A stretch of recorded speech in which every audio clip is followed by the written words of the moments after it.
Wom awi genang astu nama sidang. Wom ano badra kartawo yatu wiswata. Semoga pikiran yang baik datang dari segala penjuru. Pertama-tama mari kita panjatkan puja dan puji syukur hadapan Sang Hyang Widiwasa.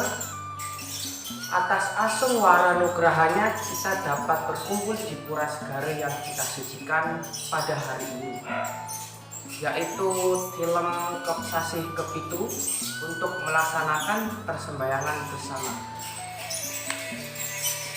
Yang kami sucikan jero mangku Pura Segara lanang istri yang kami hormati Bapak Ketua PHDI Kota Surabaya, yang kami hormati Bapak dan Ibu dan umat Hindu yang kami banggakan.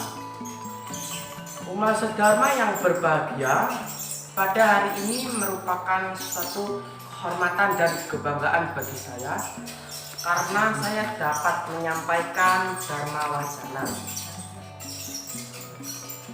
Sebelum saya menyampaikan Dharma Wacana, izinkanlah saya memperkenalkan diri terlebih dahulu.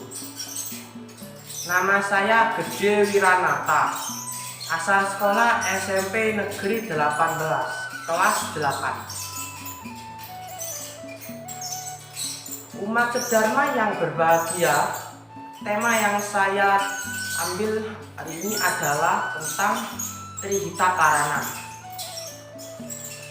Trihita Karana artinya Tri yang artinya tiga, Hita yang artinya sejahtera, dan Karana yang artinya penyebab.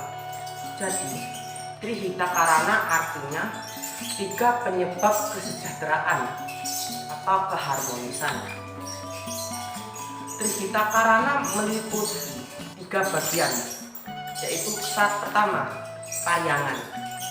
Paryangan berasal dari kata yang artinya Tuhan atau Sang Hyang Widi.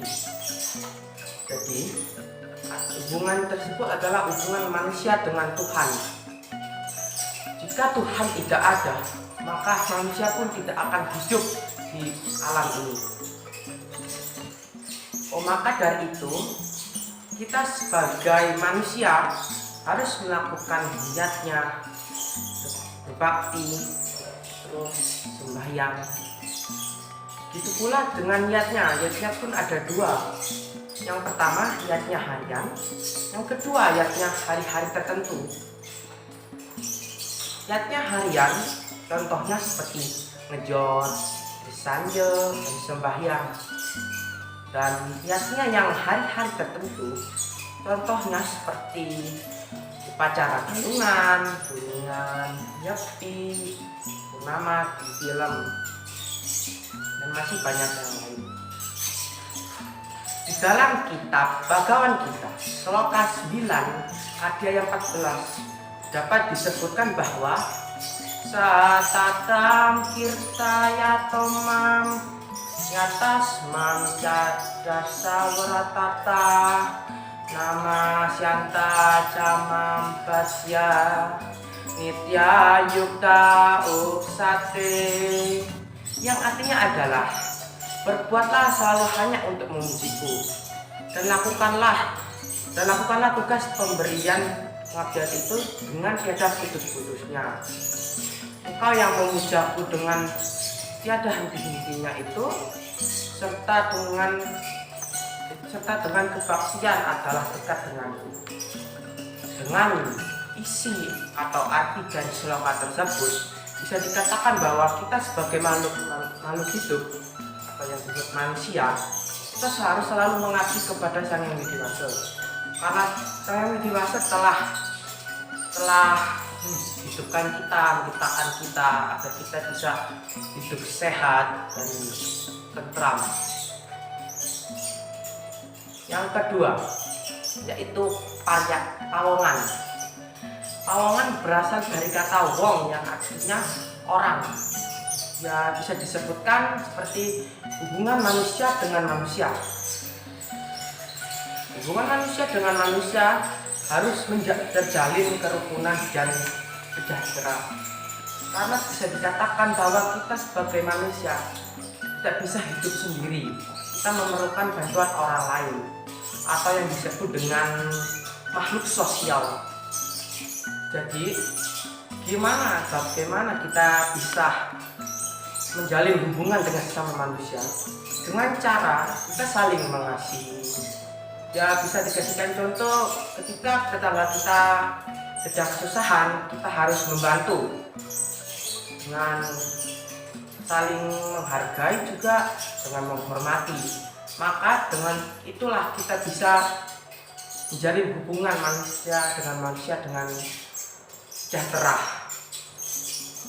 Di dalam kitab suci Mazmur 2 Sloka 1 ayat 38 dapat dikatakan bahwa Sadatyam priyam huyam natyam huyam satyam priyam camatanam pruyat esa dharma buka sanatana, yang artinya berkatalah yang sewajar-wajarnya, jangan mengucapkan kata-kata yang kasar. Itu pula jangan lupa mengatakan kata-kata lemah lembut namun dusta. Dan inilah hukum susila yang abadi. Dari isi sloka tersebut bisa dikatakan bahwa kita sesama manusia janganlah mengejek, karena mengejek itu perbuatan yang tidak baik. Karena itulah kita sesama manusia harus saling menghormati, menghargai, mengasihani. Dan yang paling penting, kita harus menjalin hubungan antara manusia dengan manusia, karena kita sesama manusia adalah makhluk sosial. Dan yang ketiga yaitu palemahan. Palemahan berasal dari kata lemah atau yang artinya tanah. Jadi tanah itu bisa diartikan sebagai lingkungan atau alam yang kita lihat setiap hari. Ya, yang kita lihat setiap hari itu ya seperti tanaman atau tumbuhan atau hewan. Jadi kita sesama manusia harus menjalin hubungan dengan hewan atau tumbuhan. Dengan itu hewan dan tumbuhan itu bisa terawat. Misalnya ada tumbuhan yang kering kita harus siram, ada gunung yang gundul kita harus tanam, agar pun kita mendapatkan dampaknya sendiri, seperti mendapatkan udara yang sejuk, oksigen dan lainnya. Begitu pula dengan hewan, kita harus menjaga hewan, merawat, membersihkan kandangnya. Itu pun bisa berdampak bagi kita. Jika kandang dari hewan tersebut bersih, otomatis kita pun juga nyaman, hewan pun nyaman, dan semuanya pun ikut bahagia. Dan demikianlah kita bisa mendapatkan seperti yaitu ya daging atau telur gitu. Ya, umat Dharma yang berbahagia. Demikianlah Dharma Wacana yang saya sampaikan tentang Trihita Karana. Jika ada kekurangan kata, mohon dimaafkan. Kelungkung semarapura, kira langkung munas ampura. Mari kita akhiri dengan Parama Santi. Om Santi Santi Santi Om